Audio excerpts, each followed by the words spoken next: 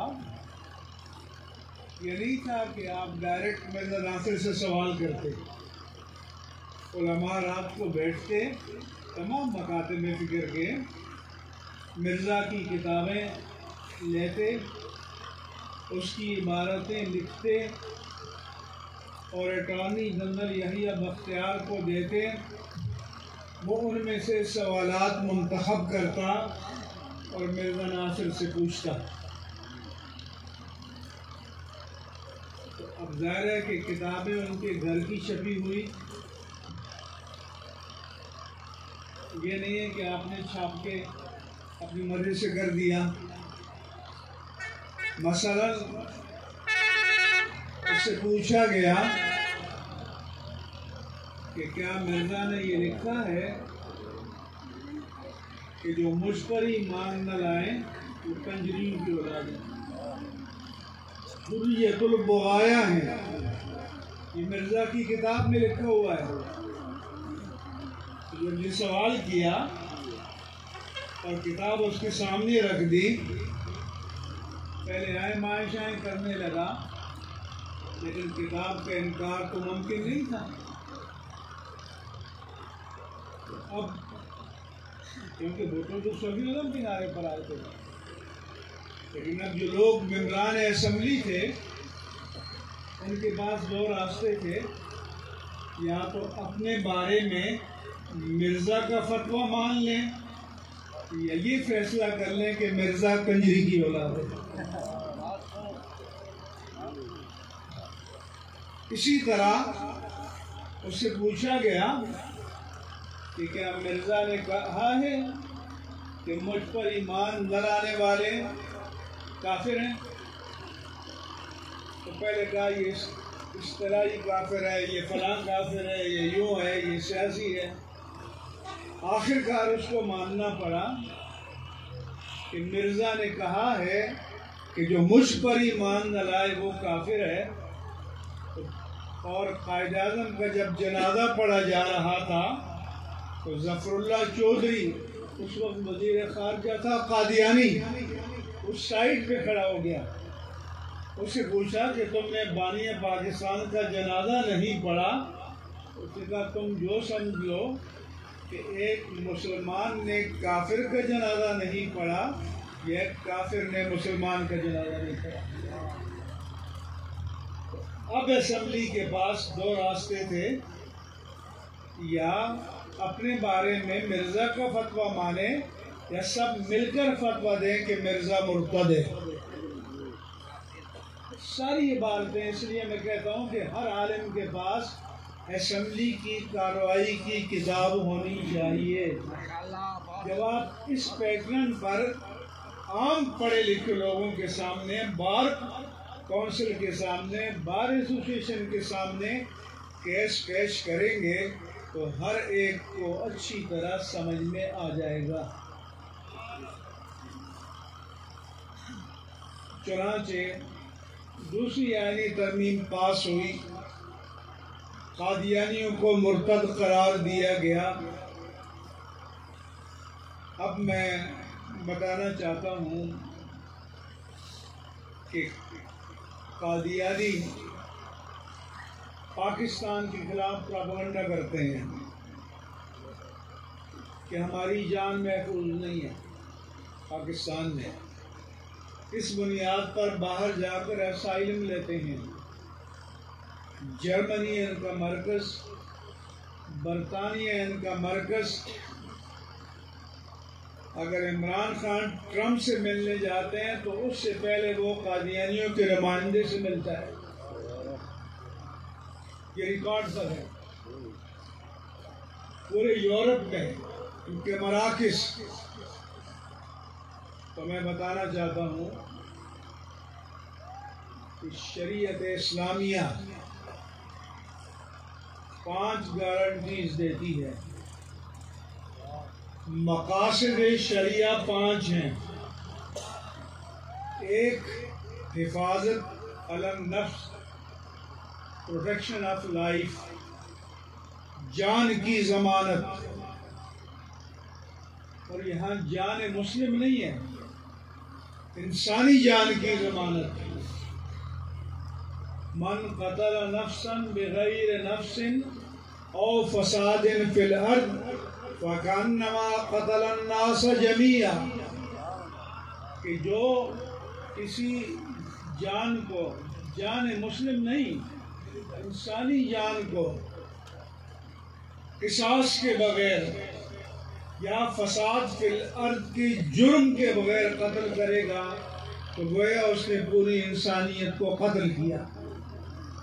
تو پہلا جھوٹ ان کا یہ ہے باہر جا کر کہ پاکستان میں مسلمانوں کی جان، غیر مسلم کی جان محفوظ نہیں ہے۔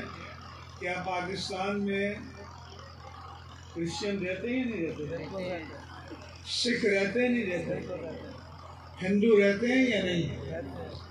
پارسی رہتے ہیں یا نہیں؟ ہر مذہب کے ماننے والے رہتے ہیں۔ کسی کی جان غیر محفوظ ہے؟ تو یہ جھوٹ بولتے ہیں۔ دوسرا بتایا کہ حفاظہ علی الدین، دین کا تحفظ، لہذا دین پر حملے کی اجازت نہیں دی جائے گی۔ تیسرا ہے حفاظت علی المال، پروٹیکشن آف پراپرٹی۔ چوتھا ہے حفاظت علی الارض، پروٹیکشن آف آنر، آبرو کی حفاظت۔ آج ایک دوسرے کو گالیاں دے رہے ہیں نا، اگر پاکستان کے نظام میں، آئین و قانون میں آبرو کا تحفظ ہوتا تو یہ سب جیلوں میں ہوتے تھے، کیونکہ یہ تحفظ تو اسلام دیتا ہے، یہ تحفظ تو دین دیتا ہے، اور حفاظت علی العقل، عقل کی حفاظت۔ تو پھر سوال یہ ہے کہ قادیانیوں کے ساتھ مسئلہ کیا ہے؟ اس بات کو پروفیسر بھی سمجھیں، وکلاء بھی سمجھیں، علماء بھی سمجھیں، پڑھے لکھے لوگ بھی سمجھیں کہ پاکستان کے ایک دستور ہے، اور جو اس دستور کو وائلیٹ کرے، ایبروگیٹ کرے، توڑے، منسوخ کرے، تو آرٹیکل 6 میں اس کی سزا موت ہے۔ پتہ ہے نا، پاکستان کے دستور میں دستور شکنی کی سزا موت ہے۔ ہمارا دستور کہتا ہے کہ قادیانی کافر ہیں، لیکن قادیانی اب اس دستوری اسٹیٹس کو نہیں مان رہے۔ تو میں پرپا ربوہ کے سامنے لالیاں والا ایک شہر ہے، ختم نبوت کے جلسے میں گیا تو میں نے کہا کہ بھائی دستور میں لکھا ہے دستور توڑنے کی سزا، یہ دستور کو نہ ماننے کی سزا، تو اگر کسی اور پر نافذ ہو سکتی ہے تو ان پر بھی ہو جائے۔ میں رات کو 1 بجے تقریر کر کے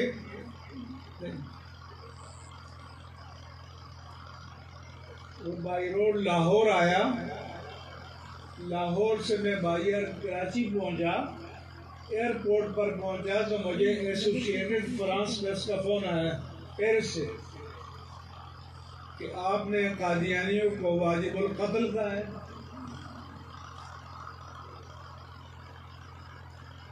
میں نے کہا نہیں،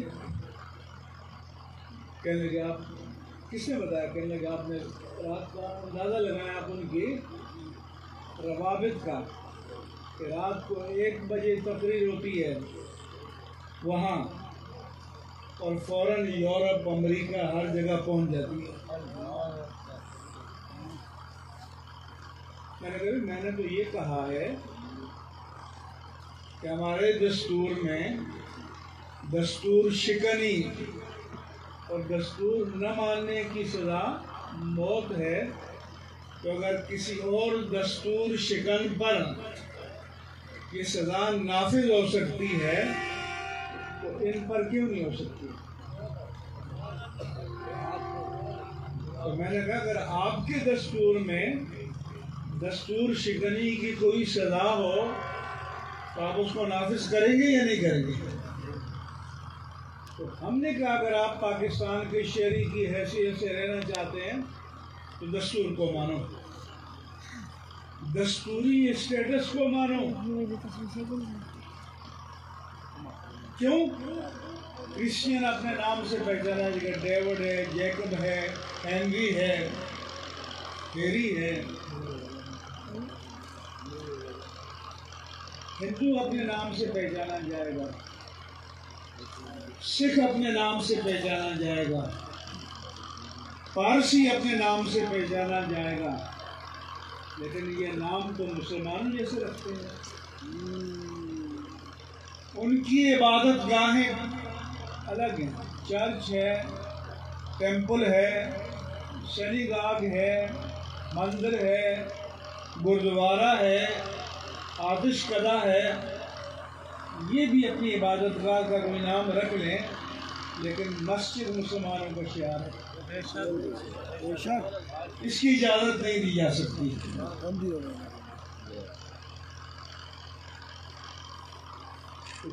یہ اپنا پاسپورٹ دکھائیں، کیا انہوں نے اپنے پاسپورٹ میں، شناختی کارڈ میں اپنے آپ کو نان مسلم لکھا ہے؟ ڈاکومنٹیشن میں ہے؟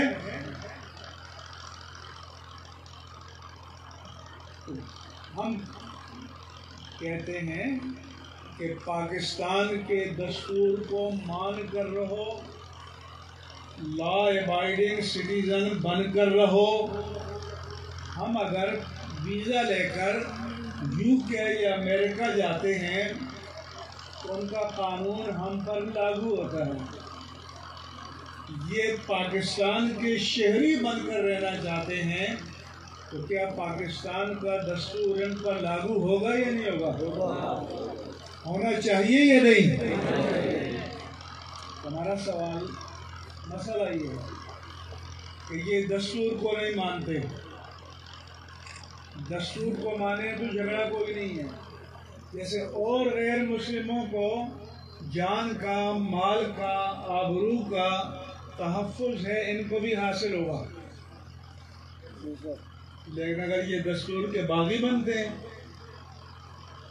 تو ایک بنیادی سوال تمام وکلاء کو معلوم ہونا چاہیے کہ خالص کانسٹیٹیوشنل، خالص لیگل مسئلہ ہے، کوئی پیچیدہ مسئلہ نہیں ہے۔ دوسری بات یہ ہے ان کے حوالے سے کہ ہمارے دستور میں جو دوسری آئینی ترمیم ہے اس کے تحت ہمارا جو کانسٹیٹیوشن ہے اس کی ایک انیکسی ہے، ایک ضمیمہ ہے، اس میں پاکستان کے دستوری مناصب کے حلف نامے لکھے ہوئے ہیں۔ صدر جب حلف اٹھائے گا تو کیسے اٹھائے گا، وزیر اعظم اٹھائے گا تو کیسے اٹھائے گا، گورنر اٹھائے گا تو کیسے اٹھائے گا، فیڈرل پروونشل منسٹر اٹھائیں گے تو کیا حلف اٹھائیں گے، پارلیمنٹ اور اسمبلی کے ممبران حلف اٹھائیں گے تو حلف کیا ہوگا، مسلح افواج کے سربراہان اور ہائی کورٹ اور سپریم کورٹ کے جج حلف اٹھائیں گے تو حلف کیا ہوگا۔ تو صرف دو عہدے ہیں، صدر پاکستان اور وزیر اعظم پاکستان، کہ جن کے حلف نامے میں اقرار ختم نبوت اور ارتداد قادیانیت کا حلف شامل ہے۔ باقی کسی منصب کے حلف نامے میں تو آپ مت سمجھیں کہ سارا مسئلہ حل ہو گیا۔ علامہ شاہ احمد درانی نے اس دور کے علماء نے بڑا کام کیا، لیکن آپ کے کرنے کا کام ابھی باقی ہے۔ اس لیے کوئی قادیانی ہماری پارلیمنٹ کا ممبر بن سکتا ہے، کوئی قادیانی فیڈرل پروونشل منسٹر بن سکتا ہے، کوئی قادیانی گورنر بن سکتا ہے، ہائی کورٹ سپریم کورٹ کا جج بن سکتا ہے، افواج کا سربراہ بن سکتا ہے، کیونکہ ان حلف ناموں میں ختم نبوت کا اقرار اور ارتداد قادیانیت کا عقیدہ شامل نہیں ہے۔ لہذا ہم کہتے ہیں کہ اس پاکستان کا اقتدار امانت ہے اور اس امانت کی ہر درجے پر حفاظت ہونی چاہیے۔ اب آپ مجھے بتائیں کہ ہمارے ملک کا دفاع اگر ان کے پاس چلا جائے تو ملک محفوظ رہے گا؟ تو اس لیے میں تمام وکلاء سے، پروفیسر سے، پڑھے لکھے لوگوں سے کو یہ پیغام دینا چاہتا ہوں کہ بنیادی مسئلہ آئینی ہے، بنیادی مسئلہ دستوری ہے، قانونی ہے۔ یہ ہمارے آئین کو، ہمارے قانون کو، ہمارے دستور کو تسلیم کریں اور غیر مسلم شہری کی حیثیت سے رہیں تو ان کو وہ تمام تحفظات حاصل ہوں گے جو اور لوگوں کو حاصل ہے۔ زیادہ یہ باہر جا کر جھوٹ نہ بولیں کہ ہماری جان محفوظ نہیں، ہمارا مال محفوظ نہیں، ہماری آبرو محفوظ نہیں، پراپرٹی محفوظ نہیں۔ ایسا کوئی مسئلہ نہیں ہے۔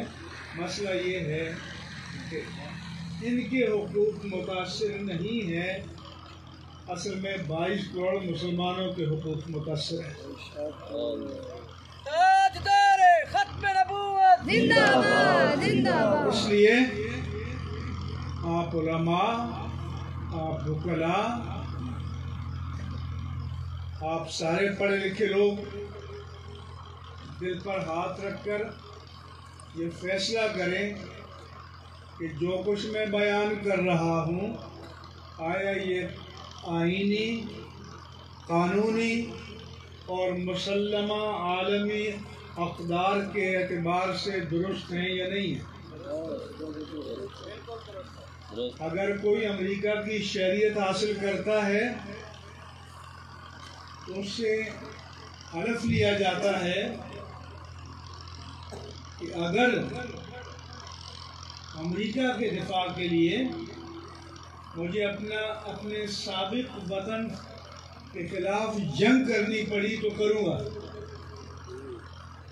اور ابھی کتنے مشیر تھے جو امریکہ سے درآمد کیے ہوئے تھے، جو برطانیہ سے درآمد کیے ہوئے تھے، تو کسی نے ملکہ کی وفاداری کا حلف اٹھا رکھا تھا، کسی نے امریکہ کی وفاداری کا حلف اٹھا رکھا تھا۔ تو کیا ہماری قومی امانتیں ان کے سپرد ہونی چاہیے؟ تو جس کو سیاست کرنی ہے پاکستان میں ادھر آئے، یہاں سیاست کرے، یہاں کے مسائل کو برداشت کرے، یہاں کی مشکلات کو برداشت کرے، یہ نہیں کہ عشرتیں وہاں کرے، سیاست یہاں کی کھیلے۔ یہ نہیں ہو سکتا۔ یہ جو ڈبلنگ ہو رہی ہے، اس لیے آپ کو پتہ ہے کہ ہم آپ کے بڑے بڑے ٹاپ بیوروکریٹ ہر ایک کے بعد دو نیشنلٹیز،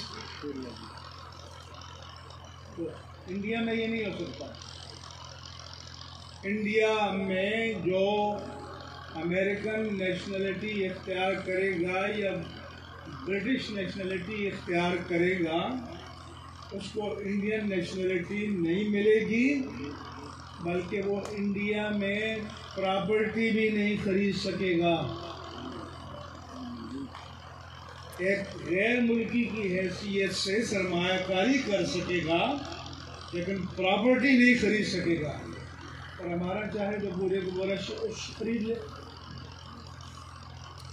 لہذا ہمارا مطالبہ یہ ہے کہ اہل پاکستان جو پاکستان میں رہتے ہیں، جو پاکستان کے وفادار ہیں، جو پاکستان کے دستور کے وفادار ہیں، ان کے حقوق کا تحفظ ہونا چاہیے۔ اور یہ نہیں کہ باہر بیٹھے رہیں اور وہاں سے آ کر ہم پر حکومت کریں اور یہاں تخت سے اتریں اور بریف کیس پکڑیں اور چل پڑیں۔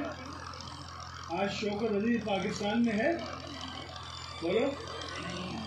معین قریشی پاکستان میں ہے جس نے تھا۔ ابھی جو سارے حضرت ابو بکر صدیق کی تکفیر اسلام آباد میں کس نے کرائی ہے؟ آپ کو غیرت آتی ہے؟ کچھ شیعہ علماء نے کہا کہ جس ذاکر نے تکفیر کی ہے اس کو ہم نے بینڈ کرایا تھا۔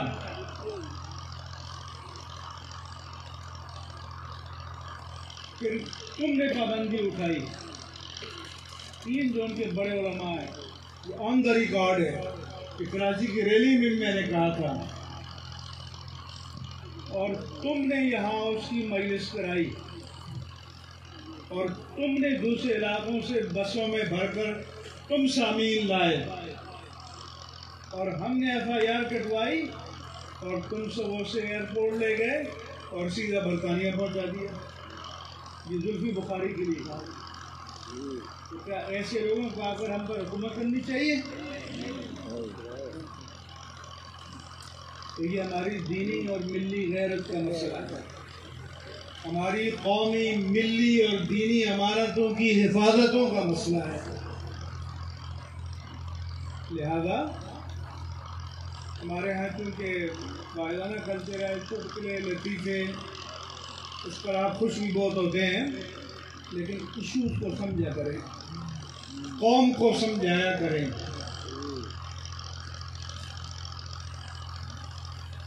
یہ پاکستان بڑی غنیمت ہے، یہ پاکستان اللہ کی بڑی نعمت ہے۔ مقبوضہ کشمیر کے مسلمانوں سے پوچھو، ہندوستان کے مسلمانوں سے پوچھو، فلسطین کے مسلمانوں سے پوچھو، اس پاکستان کی حفاظت ہونی چاہیے۔ یہ امانت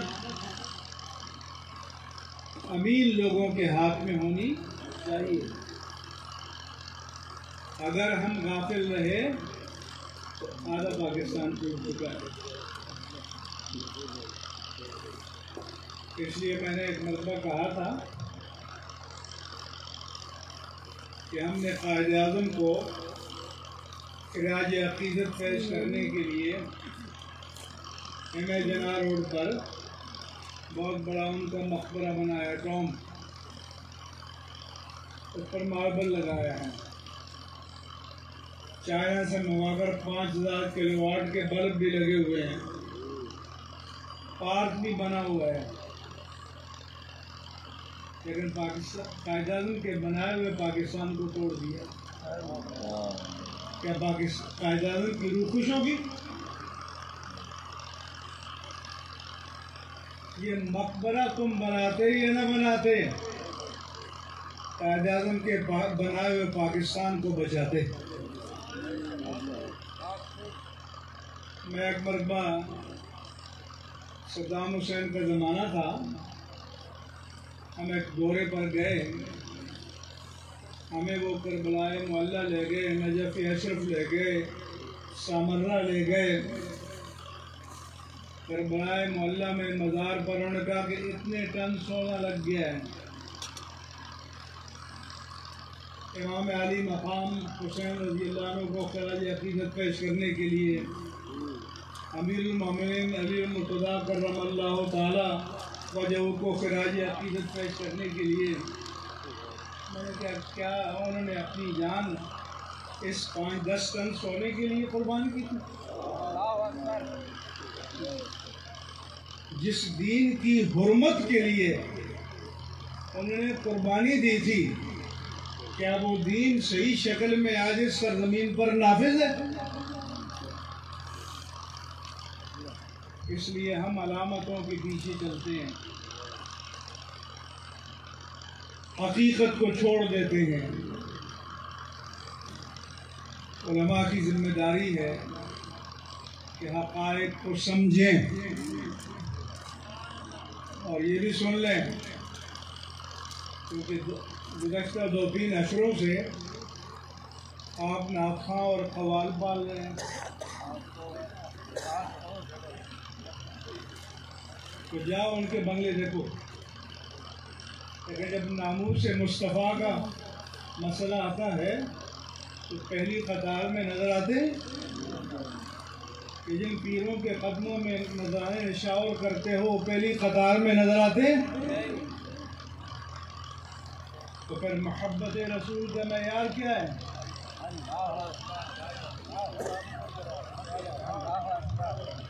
دوسرا، ہمارا مقابلہ قوالیوں کے میدان میں نہیں ہے، علم کے میدان میں ہے. اس اچ شریف میں کوئی بڑا اہل سنت کا علمی ادارہ ہے؟ تو جب تک آپ دین کی ترجیحات کو نہیں سمجھیں گے تب تک اللہ بھی آپ سے پوچھے گا اور آپ جواب دیں. جب یہ کورونا پر مسجدیں بند ہو رہی تھیں تو میں ایوان صدر کے ساتھ ان کیمرہ میٹنگ کرائی گئی کہ سعودیہ سے فتویٰ آ گیا ہے، ادر سے آ گیا ہے، بغداد دمشق سے آ گیا ہے کہ مسجدیں بند کرو. ہم نے کہا کہ وہ فتوے سرکار کی غلامی میں جاری ہوتے ہیں، پاکستان کی سرزمین پر پاکستان کا فتویٰ چلے گا.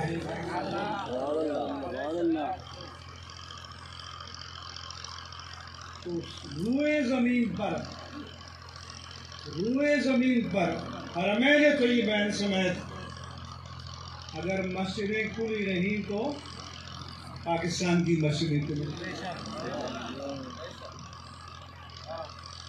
آپ کو سمجھ آ رہی ہے؟ کیوں کہ یہاں کا ممبر، یہاں کا مصلی، یہاں کی مسئلہ تدریس ریاست کی غلامی میں، یہ پیارے مصطفیٰ کی غلامی میں ہے. یہ تاجدار کائنات کی غلامی میں ہے. اس لیے ان کی آزادی کی بھی آپ نے حفاظت کرنی ہے. اس سے باہر والوں کو فکر ہوتی ہے تو نہ تو 57 مسلم ممالک کے حکمرانوں کی فکر ہے، نہ اسلحے کے انبار کی فکر ہے، نہ افواج کی فکر ہے، نہ ان سیاستدانوں کی فکر ہے. ان کو فکر ہوتی ہے تو مدرسے اور مسجد کی. یہ دین کے تلے، ان کی حفاظت کے لیے آپ کو ہمیشہ تیار رہنا ہوگا. اس لیے میں امریکہ ڈائیلاگ میں گیا اور کئی ممالک کے لوگ، یہ 9/11 کے فوراً بعد 2002 میں تو جب میں اسلام کا حوالہ پیش کرتا اور کسی ملک سے آیا ہوا کوئی بھی نہیں کرتا تھا. 13 لوگ تھے پوری دنیا سے، پاکستان سے میں تھا. وہ کہتے بھائی آپ ہر بات میں اسلام کا حوالہ.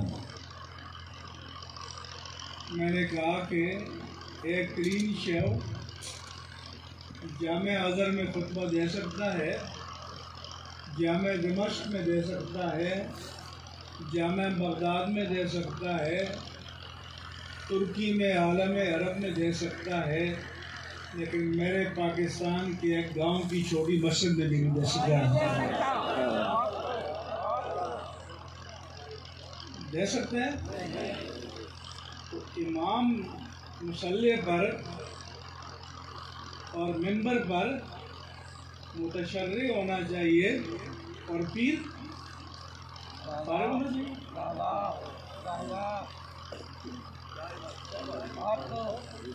بات سمجھ میں آ رہی ہے کہ نہیں؟ تو یہ علماء کی ذمہ داری ہے. اب ان کے مارکیٹنگ ایجنٹ نہ بنو.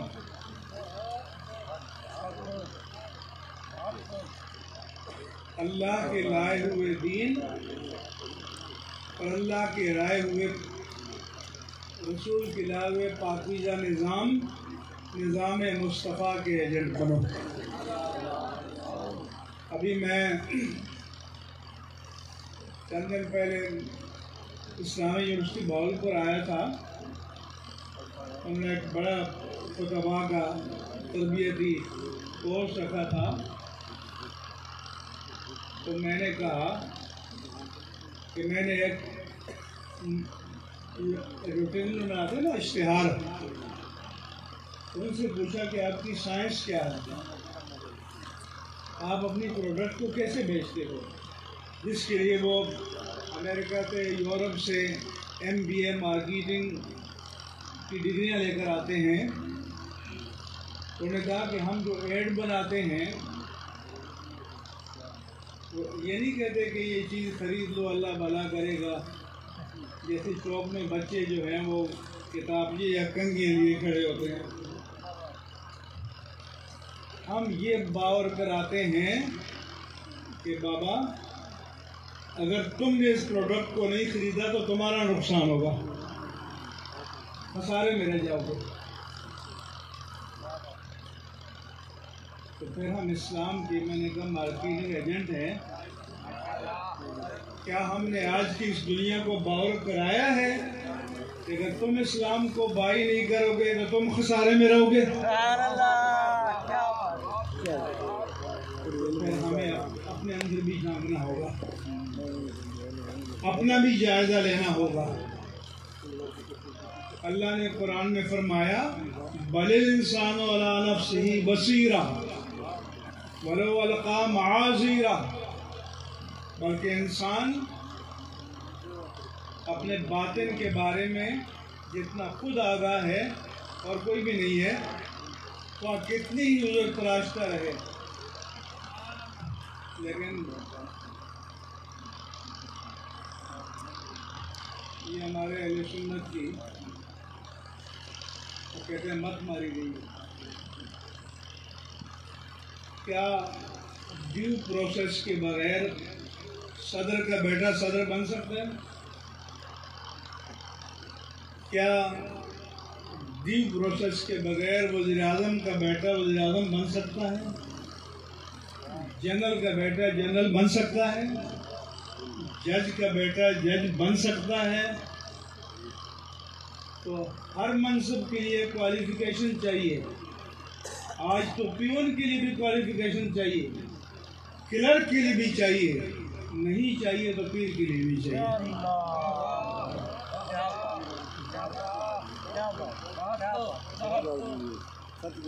تو پھر جس نے خود جنت کی طرف نہیں جانا وہ تمہیں لے کے جائے گا.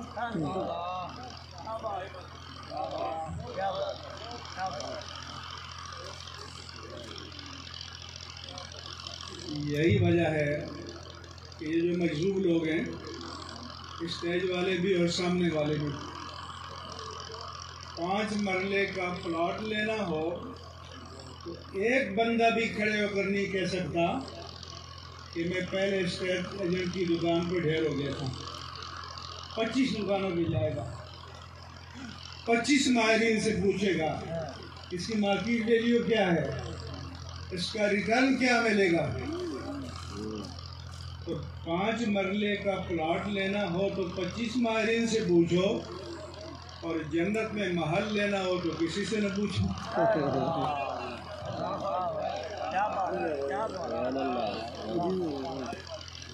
اور نہیں تو تاجدار کائنات سے پوچھ لو،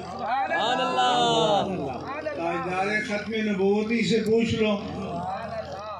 تو جس طرح آپ کی کھوپڑی صحیح کام کرنے لگ جائے گی، پھر اس کے بعد اہل سنت زوال کو چھوڑ کر ترقی کا سفر شروع کر دیں گے. سبحان اللہ. یہ میرا پیغام ہے. اللہ مجھے اور آپ کو یہ شعور عطا فرمائے، سمجھ عطا فرمائے، توفیق عطا فرمائے. وما علیہ الا البلاغ المبین. آپ کا شکریہ. علماء اہل سنت زندہ باد.